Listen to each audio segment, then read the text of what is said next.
लोकसभा चुनाव का ऐलान 10 मार्च के करीब हो जाएगा। ऐसे में इंडिया गठबंधन ने लोकसभा चुनाव में बीजेपी को मात देने के लिए रणनीति बना ली है।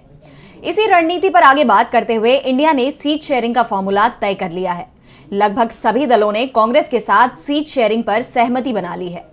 उत्तर प्रदेश में सपा के साथ सीट शेयरिंग पर समझौते का ऐलान भी हो गया है, तो वहीं कांग्रेस ने आम आदमी पार्टी के साथ 5 राज्यों में गठबंधन पर आधिकारिक घोषणा भी कर दी है। सीट शेयरिंग पर आप कांग्रेस के बीच समझौते की जानकारी दोनों पार्टियों ने साझा प्रेस कॉन्फ्रेंस करते हुए दी है। तो क्या है सीट बंटवारे का फॉर्मूला, देखिए ये रिपोर्ट। यूपी के बाद दिल्ली समेत 5 राज्यों में भी इंडिया गठबंधन में सीट बंटवारे का ऐलान हो गया है। आप कांग्रेस में साझा उम्मीदवार उतारने पर सहमति बन गई है, जिससे बीजेपी को जोरदार झटका लगा है। जी हां, लोकसभा चुनाव 2024 के लिए दिल्ली और गुजरात समेत 5 राज्यों में आम आदमी पार्टी और कांग्रेस के बीच सीटों के बंटवारे की शनिवार को आधिकारिक घोषणा हो गई। आप और कांग्रेस ने आज दिल्ली में जॉइंट प्रेस कॉन्फ्रेंस कर सीटों के बंटवारे को लेकर स्थिति साफ कर दी है। कांग्रेस और आप ने दिल्ली, गुजरात, गोवा, चंडीगढ़ और हरियाणा में एक साथ मिलकर लोकसभा चुनाव लड़ने का ऐलान किया है। हालांकि पंजाब में दोनों दल रणनीति के तहत अलग अलग ही चुनाव लड़ेंगे। दिल्ली में लोकसभा की 7 सीटें हैं, जिनमें से कांग्रेस को 3 सीटें मिली हैं। हालांकि कांग्रेस 4 सीट पर अड़ी हुई थी, लेकिन समझौते के बाद 3 सीट पर वो राजी हो गई।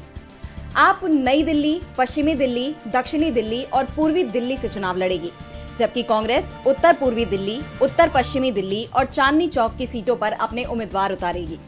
वहीं कांग्रेस ने आपको हरियाणा में 1 और गुजरात में सिर्फ 2 सीटें देने का ऐलान किया है, जबकि आप हरियाणा में 3 सीटों की मांग कर रही थी। लेकिन दिल्ली में कांग्रेस ने 1 सीट छोड़ते हुए हरियाणा में आपको 2 सीट पर दावा छोड़ने पर राजी कर लिया और आपको 10 में से सिर्फ 1 सीट दी है। वहीं कांग्रेस ने अपने पास 9 सीट रखी है। वहीं गुजरात में 24 सीट पर कांग्रेस लड़ेगी और भरूच और भावनगर की सीट आपके खाते में आई है। गोवा में दोनों सीटों पर कांग्रेस का ही उम्मीदवार लड़ेगा। चंडीगढ़ में भी कांग्रेस ही अपना उम्मीदवार उतारेगी।